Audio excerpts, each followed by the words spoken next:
அண்ணா பல்கலைக்கழகத்தின் காஞ்சிபுரம் உறுப்பு பொறியியல் கல்லூரியின் வங்கிக் கணக்கில் இருந்த ரூபாய் 3 கோடி மாயமானது. அந்த பணம் மோசடி நிதி நிறுவனத்தில் முதலீடு செய்யப்பட்டதா?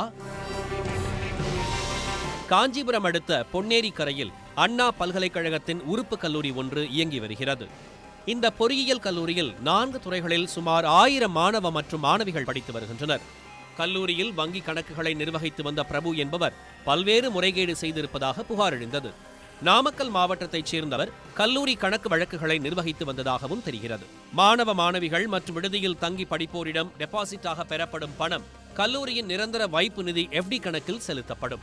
4 வருட படிப்பை படித்து முடித்த பிறகு மாணவ மாணவிகளுக்கு அந்த பணம் திரும்ப வழங்கப்படும். அதன்படி பிப்ரவரி மாதமே மாணவர்களுக்கு வழங்க வேண்டிய பணத்தை கடந்த மாதம் வரை திருப்பி அளிக்கவில்லை என்று கூறப்படுகிறது. அதுகுறித்து கல்லூரி நிர்வாகத்திடம் மாணவ மாணவிகள் புகார் தெரிவித்தனர். அதன் பேரில் கல்லூரி முதல்வர் கவிதா வங்கி கிளைக்கு சென்று விசாரித்த போது வங்கிக் கணக்கில் 401 ரூபாய் மட்டுமே இருந்துள்ளது. ஆனால் வங்கிக் கணக்கில் சுமார் 1,50,00,000 ரூபாய் இருப்பதாக பிரபு தெரிவித்தார். இதுகுறித்து தீவிர விசாரணை மேற்கொண்ட போது மற்றொரு அதிர்ச்சி சம்பவம் காத்திருந்தது. கல்லூரி முதல்வர் பெயரில் இருக்கும் மற்றொரு கணக்கிலிருந்து சுமார் 2,64,000 ரூபாயை ஒரு குறிப்பிட்ட நபரின் வங்கி கணக்கிற்கு செலுத்த வேண்டும் என தெரிவித்து முதல்வரின் கடிதத்துடன் கூடிய காசோலை ஒன்றை பிரபு கொடுத்ததாக வங்கி மேலாளர் தெரிவித்தார். ஆனால் கல்லூரி முதல்வர் கவிதாவோ, நான் இது போன்ற எந்தவித காசோலையும் கொடுக்கவில்லை, கையெழுத்தும் போடவில்லை, இது போலியானது என கூறியிருக்கிறார்.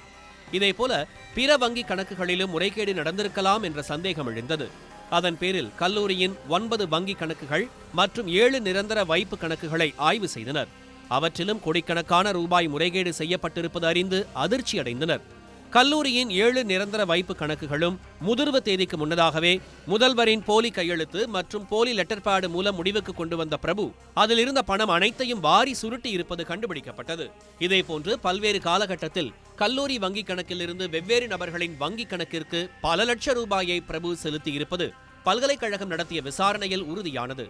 இதுவரை நடத்தப்பட்ட விசாரணையில் 3,80,00,000 ரூபாயை பிரபு மோசடி செய்திருப்பது தெரிய வந்துள்ளது. இதுகுறித்து கல்லூரி முதல்வர் கவிதா காஞ்சிபுரம் காவல் கண்காணிப்பாளர் அலுவலகத்தில் புகார் அளித்துள்ளார். அதன் பேரில் விசாரணை நடைபெற்று வருவதை அறிந்த பிரபு தலைமறைவாகிவிட்டார். இந்த மோசடியில் விடுதி வங்கி கணக்கை கவனித்து வந்த ரோசி என்பவருக்கும் தொடர்பு இருப்பதாக கூறப்படுகிறது. ரோசியின் கணவர் ஞானசேகரன் என்பவர் காஞ்சிபுரத்தில் IFS நிதி நிறுவன மோசடி வழக்கில் சிக்கி கைதாகி புழல் சிறையில் இருப்பது குறிப்பிடத்தக்கது. ரோசி மற்றும் பிரபு ஆகியோர் இணைந்து கல்லூரி வங்கி கணக்கில் இருந்த பணத்தை முறைகேடாக திருடி IFS நிதி நிறுவனத்தில் முதலீடு செய்திருக்கலாம் என்ற கோணத்தில் விசாரணை தீவிரமடைந்துள்ளது. கல்லூரி வங்கி கணக்கில் பணம் இல்லாததால் மின்வாரியத்திற்கு செலுத்த வேண்டிய கட்டணம் மற்றும் வைஃபை கட்டணம் போன்றவற்றை கட்ட முடியாமல் கல்லூரி நிர்வாகம் திணறி வருகிறது. உடனுக்குடன் செய்திகளை தெரிந்து கொள்ள சன் நியூஸ் பெல் ஐகானை கிளிக் பண்ணுங்க.